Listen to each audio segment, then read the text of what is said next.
Direct from Foxboro, Massachusetts, the gem of Norfolk County, and taped at the studios of Foxboro Cable Access. It's Foxboro Central, and here's your host, Bob Hickey. And thank you so much for joining us today on Foxboro Central. You heard the man. I am your host, Bob Hickey, and I'm so happy that you have joined us today to talk about the people, events, and organizations that make Foxboro truly the gem of Norfolk County. Of course, a big part of who we are is our public safety services. We are inferior to none, superior to all here in Foxboro with wonderful police and fire. One of the reasons is our chief, who's been chief for 10 years now. Absolutely, Bob. Chief Roger Hatfield. How are you doing, Thanks for having me on your show. It's nice to have you appear back here. Usually we're here talking about emergency services, but today is going to be more of just an update, a state of the state, and your future. Well, are you up for it? Yeah, it hasn't really hit yet. It's going to be a grilling. Yeah. It's amazing how 10 years go by pretty quickly. And 10 years. 10 years. So amazing. I wasn't as gray as I am now when I first got here.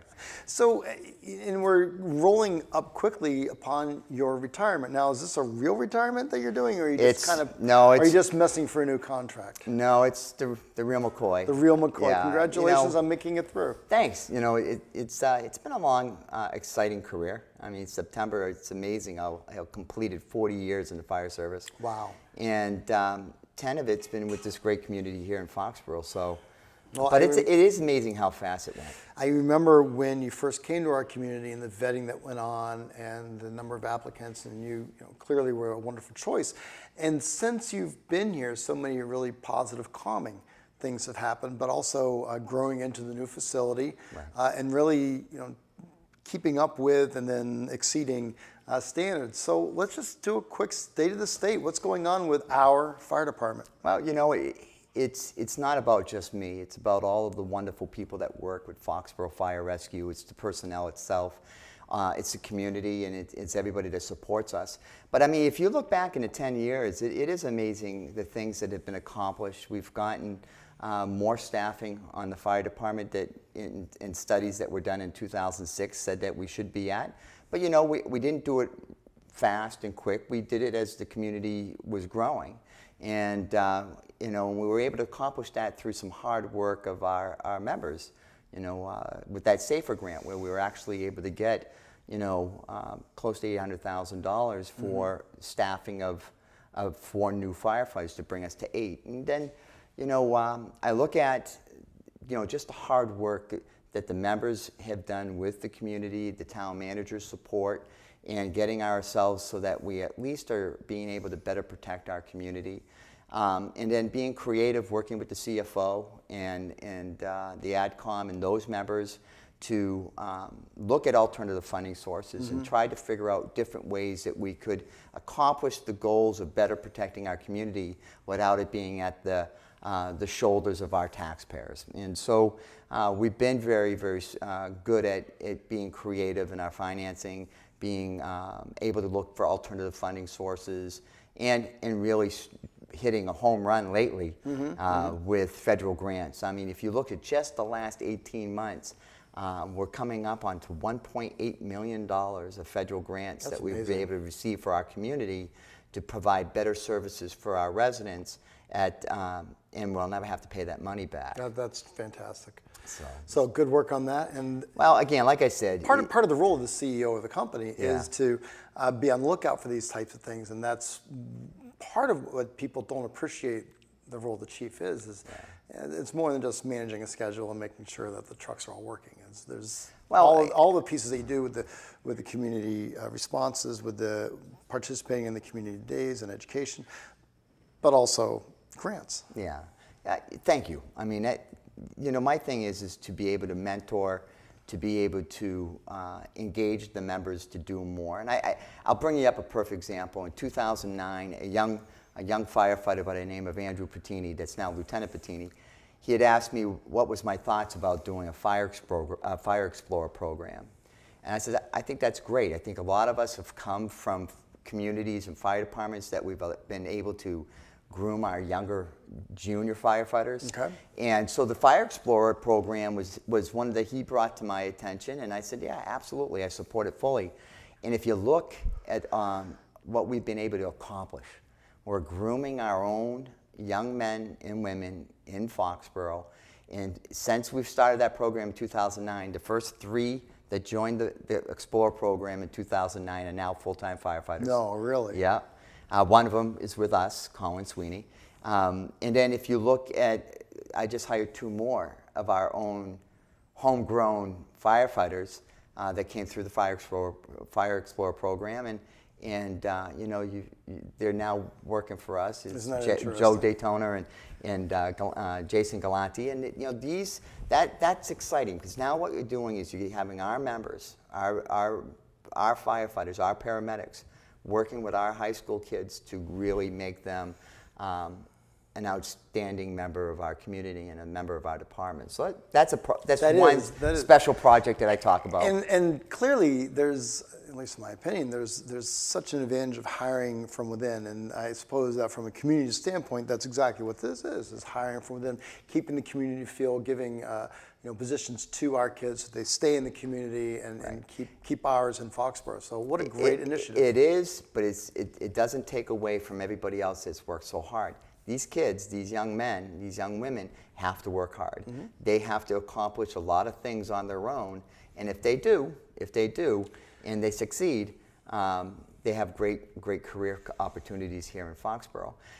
That's just one other piece. And then, as you know, with Lauren Petard and a lot of our volunteers, we have an outstanding Foxboro Citizens Corps, and that also helps the fire department, and me in my other role as the emergency management director, also take care of our community. Mm-hmm. and keep people active and looking at ways that we can be better prepared. So when there is a crisis, a power outage is one of the ones that we've unfortunately that many seems to be one we get. Yes. And it just it's a good thing that allows all of us to feel good about ourselves, but to know that neighbors are taking care of neighbors, and that we're doing everything in our power as a small, wonderful community to help each other.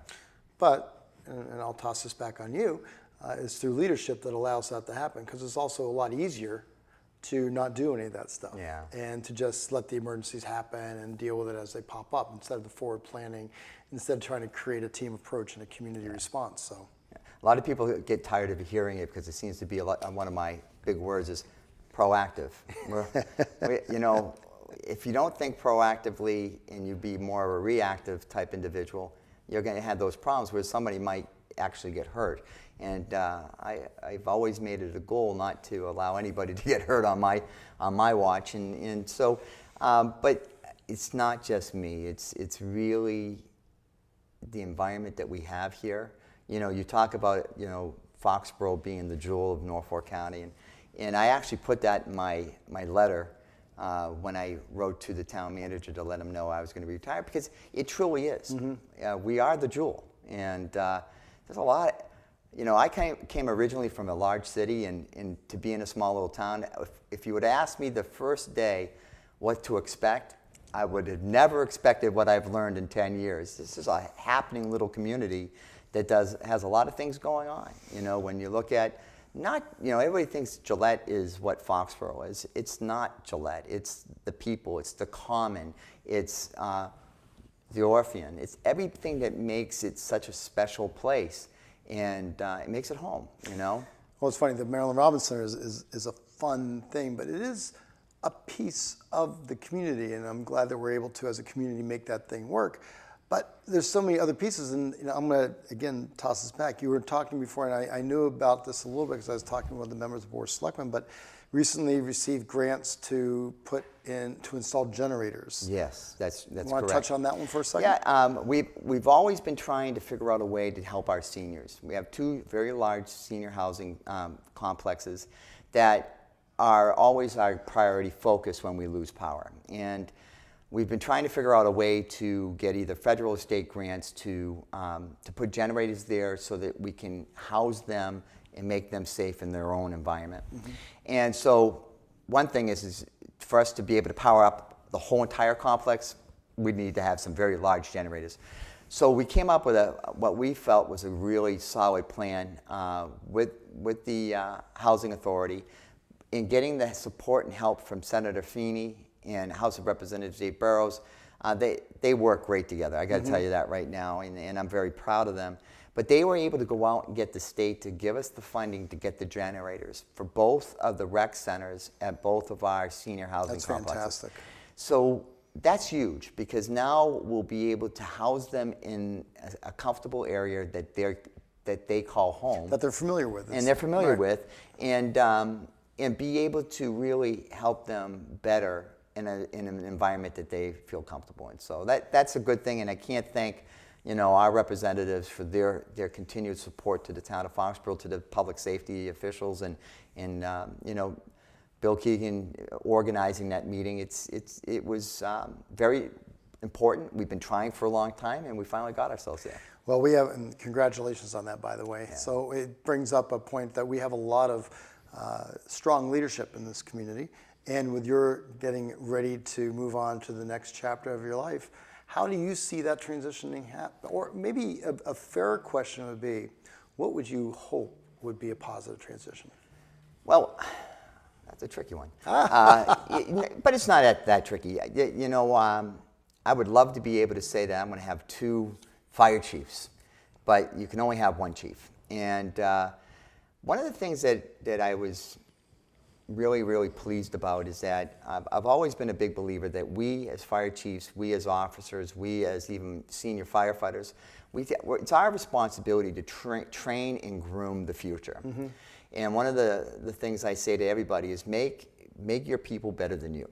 And so that was one of the missions that I had set forth in 2009 when I got here, is that I was going to groom from within the future leaders of Foxboro Fire Rescue for our town. And so when Deputy Chief Steve Bagley had retired, it was a good opportunity for me to put together a whole total plan of bringing 2 deputies on board. Mm-hmm, mm-hmm. That way I could actually groom 2 individuals to be the next chief. And those being Deputy Chief Mike Kelleher and Deputy Chief Tom Buckley.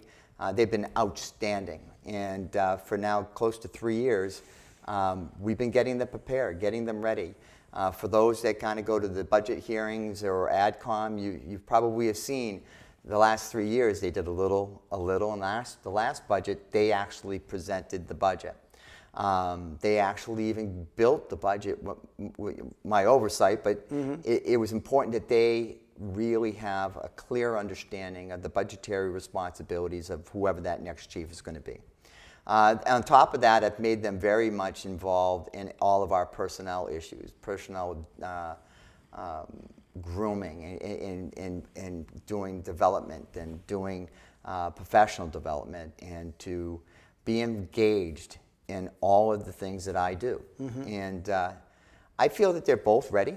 I feel they're both outstanding individuals, and it's going to be a tough decision. But it's a great problem to have. It's a great problem to have. And when you start having other towns trying to steal your deputies, that really tells you maybe it's time for you to retire so that we don't lose these guys. And if I didn't that's a very healthy outlook, though, because it shows someone who's comfortable with their career and someone who's confident in your ability, but also in your ability to be a leader. And you have too many people who get into the sort of paranoid me type of vibe, and that's never a healthy situation. No. Because then we're keeping so much on our plate that sometimes we miss things and you're not allowing for development, so that creates people that don't want it because they don't feel trusted or they don't feel like they're growing professionally.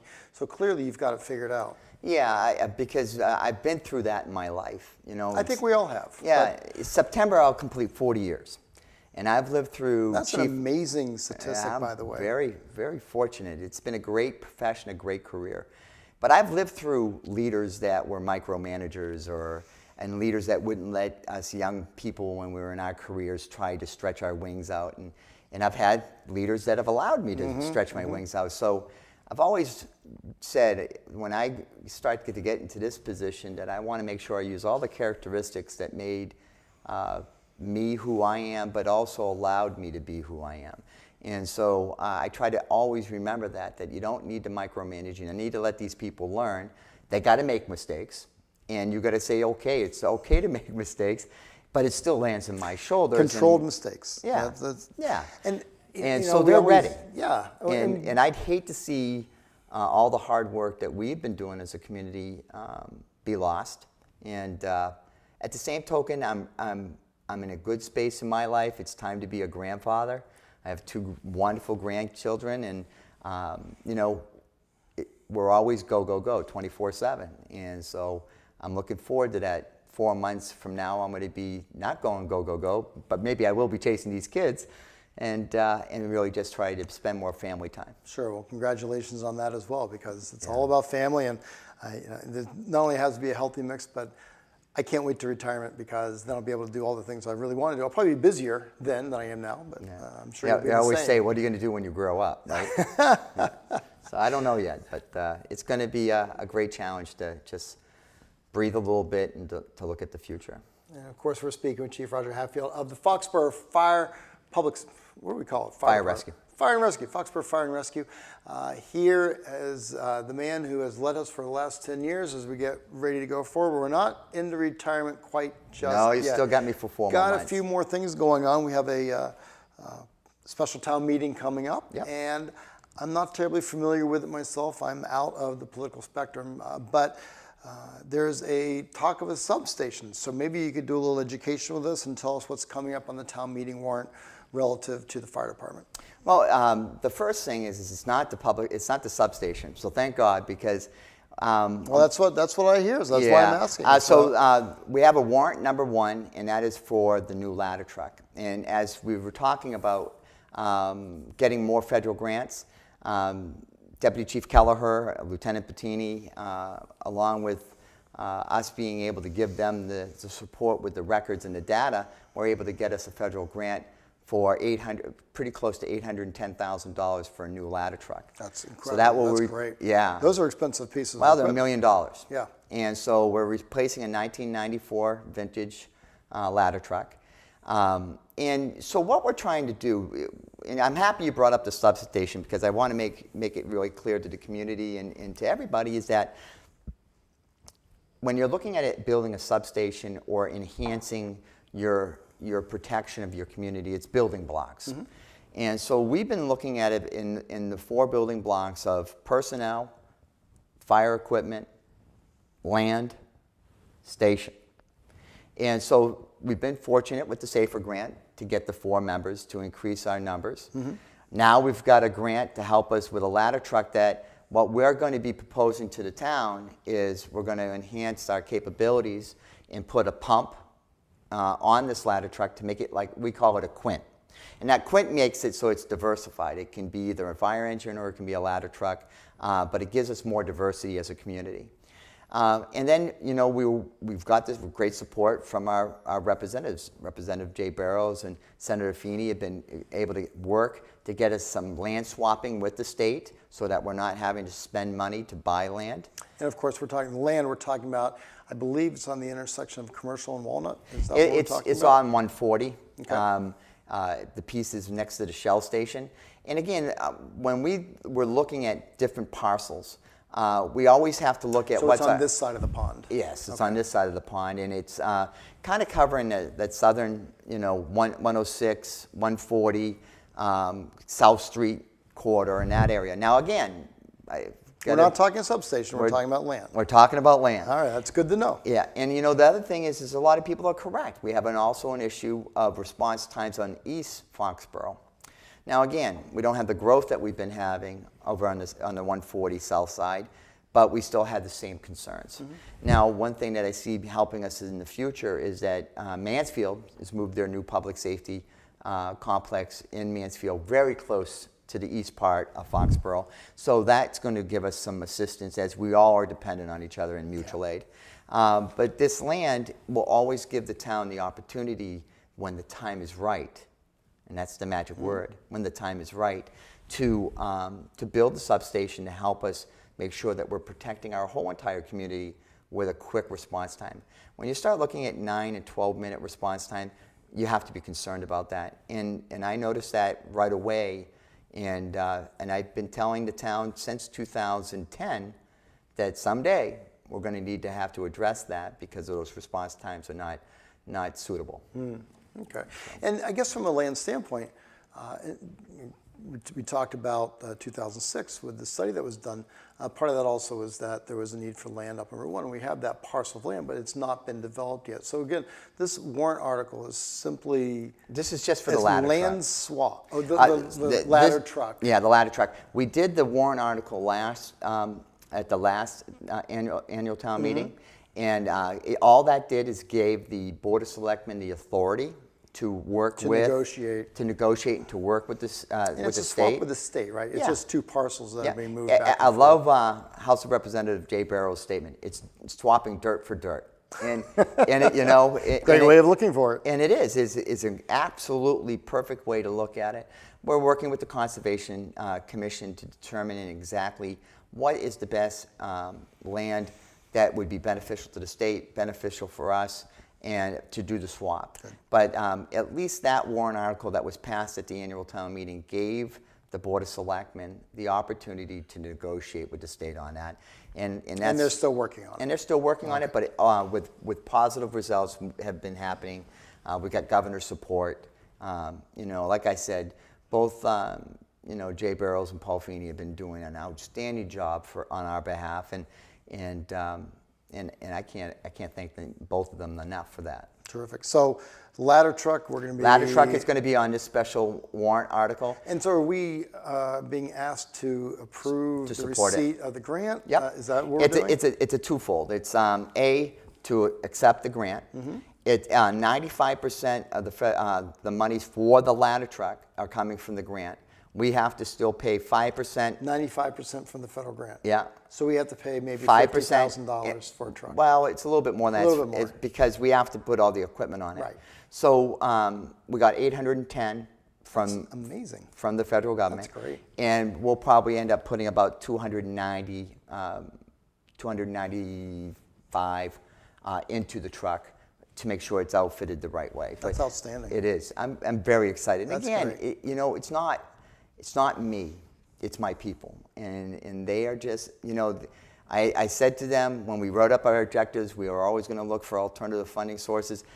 Sean McCarthy pointed it out the other night, and I'm like, and people are taking it serious, and I just encourage, and I support, and I motivate, and but you know, it's people like that make it happen. But to put it in perspective, is what a great thing this is for the town. And again, I'm never telling anybody how to vote, but you know, you're talking the revenue from 6 Patriots ball games equals this. Right. So what that really does is it now frees up that money right. to the free cash, to the capital. Well, it stays budget. in the ambulance receipts, but it allows us to look at other capital expenses. I was going to say, it allows you to do other things with it to expand your services. So that's fantastic. Yeah. Because money is still money, and no matter where it's coming from, it's still spent here in the community, and so anything that you can save to go towards another project is a big win. And again, it's think really about a twofer. It is, because in the long run, that truck is going to need to be replaced. Yep. It's already over, you know, what, 25 years. Look, I remember when it was purchased, so don't get all excited on me there. And so, because I remember when it was purchased, it's a big shiny new truck. So yeah. And so you think about it. It's been used though. It has been. It's 25-year-old. It's been a very reliable, very dependable vehicle. The engine's getting tired. Mm-hmm. Transmission's getting tired. We did get a body job, you know, some body work done on it to kind of get some more life out of it. Mm-hmm. But the biggest thing people have to look at is that within 8 to 6 years, we're going to have to replace it anyways. Mm-hmm. And so what we're doing is getting us some big support from the federal government. I got to tell you, Congressman Joe Kennedy, that he has been a huge supporter of ours. Really? That's great. He's always sent letters of support. He's always been out there campaigning for us to get the equipment and the resources. He was also a big part of the SAFER grant. And so those are the friendships that we have here in Foxboro that make us successful. Well, they're only nurtured through strong leadership and somebody who's willing to work, so good for you. Well, thank you very much. And it's a team effort, of course, but we're here talking to Chief Roger Hatfield, who is going to be with us for 2 more minutes and with our community for 4 more months before he goes off to greener pasture. So I have to ask, what's the first task at hand when you get to that green pasture? People are going to probably shoot me, but it's like I retire on January 18th. Okay. And the following week, I pack up the car and I head to Florida to to outside of Sarasota. My daughter, my son-in-law, and my granddaughter live in Sarasota. Oh, that's wonderful. And so, I only get to see them a few times a year. So we're going to take some time. We're going to go down there and figure it out. Figure it out. All right, outstanding. Chief, you have anything further to say to the good people of Foxboro? I really want to make sure everybody clearly understands. I can't thank them for all of their support, all of their friendship to my family and myself.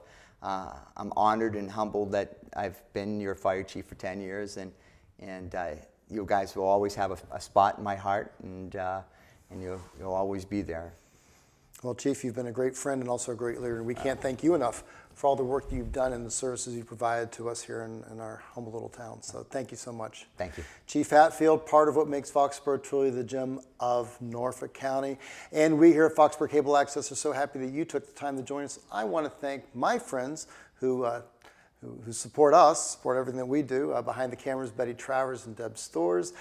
In the booth, Paul Beck and Alex Perry, and our editor, Tyler Scharfman, as well as Lauren Bitar, who you mentioned, who does so much. She's also our programmer here. Yeah. And our executive director, Michael Weber. If you would like to join our family, if you'd like to learn more about how you can volunteer at Foxboro Cable Access, either on this show or one of the many other productions we do here, why not reach out? Mark Nash is always at the front desk, loves to talk to you about how wonderful we are and how much a part of our family you could become. If you want to learn about television production, behind the scenes or in front of the camera, come on by. We're at 28 Central Street. You can reach us at 543-4757 or stop on in.